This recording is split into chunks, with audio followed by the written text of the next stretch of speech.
Welcome to Story Lab. This week, we're talking about adventures in kindness. Plus, we'll hear an amazing story about a pretty adventurous road trip. This way.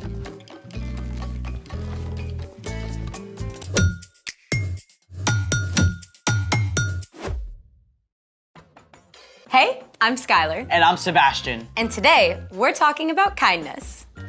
Kindness is showing others that they are valuable by how you treat them. Hey, nice backpack. You getting ready for school early? Nope. I'm going camping at Lake Wanasmackaskeeta. I love camping.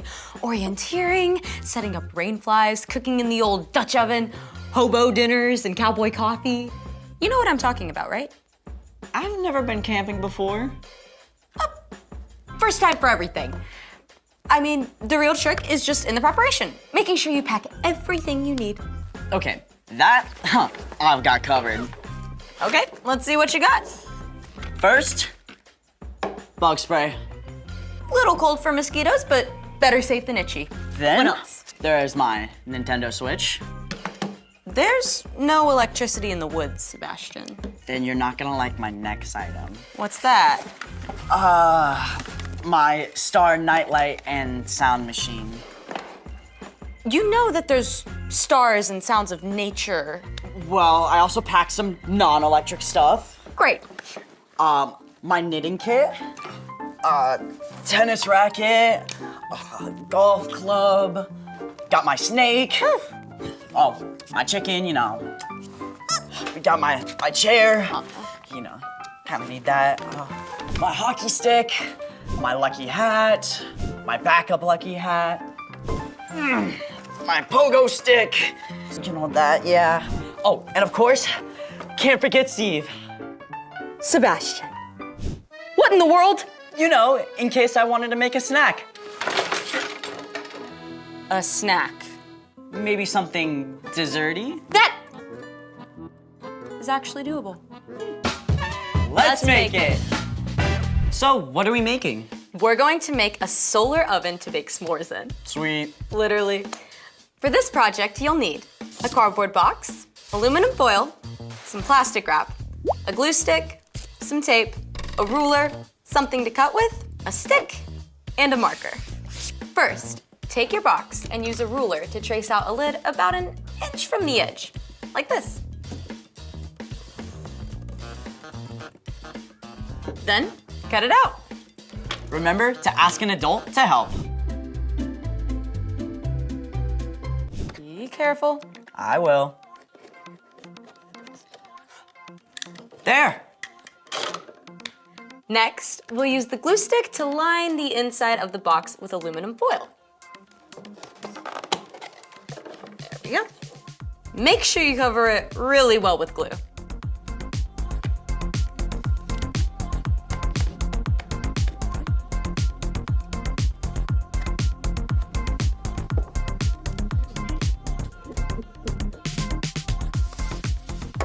Okay, now we'll attach the aluminum foil to the inside of the box. Oh, like a real oven. The metal reflects the heat. You got it. Make sure the foil is as smooth as possible.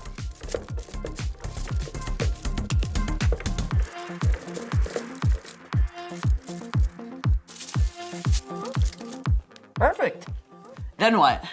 Then use double-sided tape to tape 2 layers of plastic wrap to the inside of the outside edge of the box top. To hold the heat inside. All right.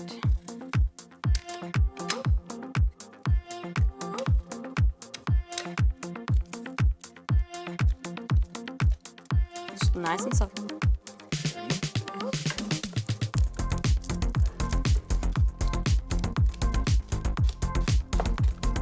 Very nice. And now we have the second layer.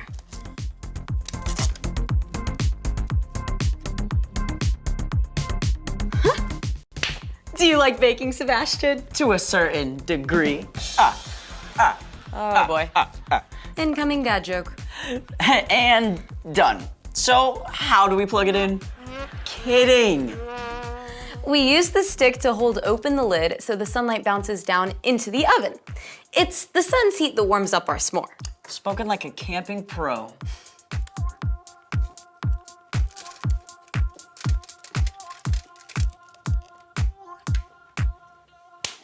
Now, all we have to do is head outside and set these babies up. I can see it already. Eating s'mores and telling stories around the campfire at Camp Wanna Smack a Skeeta. Speaking of stories, it's time for... The story before the story. Today, we're in the Gospel of Luke, the third book of the New Testament. Luke wrote about the life and ministry of Jesus. We find Jesus doing what he does a lot, talking to people. Young and old, sick and healthy, powerful and not so powerful. And when Jesus spoke to people, he often used parables. A parable is a fancy word for story. More specifically, a story that uses things people know about to explain something about God's kingdom. One day, a religious expert showed up to talk to Jesus. This guy thought he was smarter than Jesus. Spoiler alert, he wasn't. And that's where our story starts. Take it away. Hey everyone, I'm Padma. In Luke, we discover a conversation between Jesus and an expert in religion, who was really just an expert in missing the point. People like him weren't happy with how Jesus was changing things, and they wanted to trap him in his own words. So, this expert asked, "Teacher, what must I do to receive eternal life?" and like a good rabbi, a Jewish teacher, Jesus answered the question with a question. What is written in the law? This man knew his stuff. He answered, "Love the Lord your God with all your heart and with all your soul. Love him with all your strength and with all your mind. And love your neighbor as you love yourself." You've answered correctly. Do that and you will live. There's a difference between smart and smarty pants because this expert thought he'd stump Jesus with one more question. "And who is my neighbor?" Jesus answered the man by telling him a story, a parable. The story went something like this. Once upon a time, there was a man who traveled along a road, a dangerous road, in the middle of nowhere. Suddenly, some robbers jumped out from behind a rock and hurt the man. They took everything he had and left him on the side of the road, sad, hurt, and all alone. Sometime later, a priest came along, a man whose whole job was to help people follow God. The priest saw the hurt man. Help! Help me! He's a priest, so of course he's gonna help the guy, right? I mean, it's the right thing to do. But no, the priest pretended the hurt man wasn't even there and walked past him on the other side of the road. Not kind, not cool. Please! Then along came a Levite, a man who helped people worship God. He saw the hurt man. Help! Please! But just like the priest, the Levite walked right on by, as far from the hurt man as he could get. I'm right here. Once again, not kind, not cool. But then a Samaritan man came along. Now, at this time, people from Samaria did not get along with Jewish people. It had been this way for hundreds of years. In fact, Jewish people would walk way around just to avoid walking by a Samaritan town. Oh no! Don't look this way. But this Samaritan cared about people more than he cared about old grudges. He felt sorry for the hurt man and stopped to help. Oh, they roughed you up good, but you're gonna be okay. I got you. The Samaritan man's kindness didn't stop there. He even carried the hurt man on his own donkey to an inn, which is like a hotel. There, the man could rest and get better. The Samaritan even paid the owner of the inn to take care of the hurt man until he was well again. Take good care of him. And if this money doesn't cover your expenses, I'll pay you back when I return. When Jesus finished telling his story, the religious expert said nothing. Then Jesus asked him one more question. Which of the three do you think was a neighbor to the man who was attacked by robbers? The proud expert who had tried to trick Jesus just minutes earlier was forced to humbly admit the answer. The one who felt sorry for him. Go and do as he did. Jesus made it clear. Your neighbor isn't only the person down the street. It's not just your friend. Your neighbor is anyone who needs your help and kindness. The end.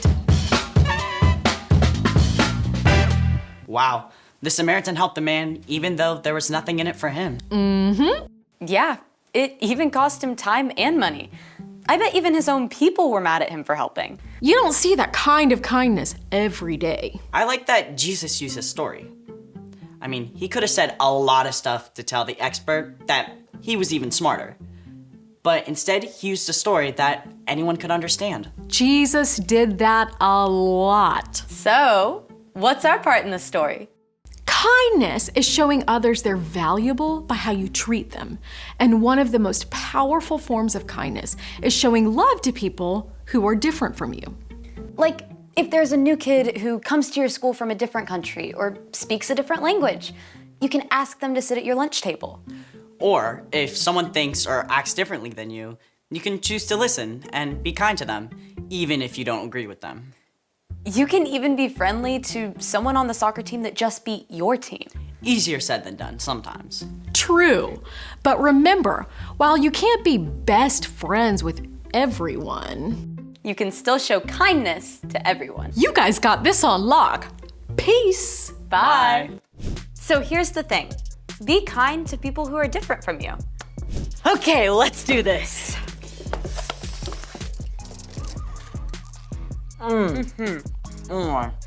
Well, the good news is that we have successfully baked s'mores in our new oven. So what's the bad news? We have also brought in ants. Wait! Are they on me? Are they on me? Thanks for joining us in the story lab. Seriously, do you see any ants? See you next time. Sebastian! Oh my. So good.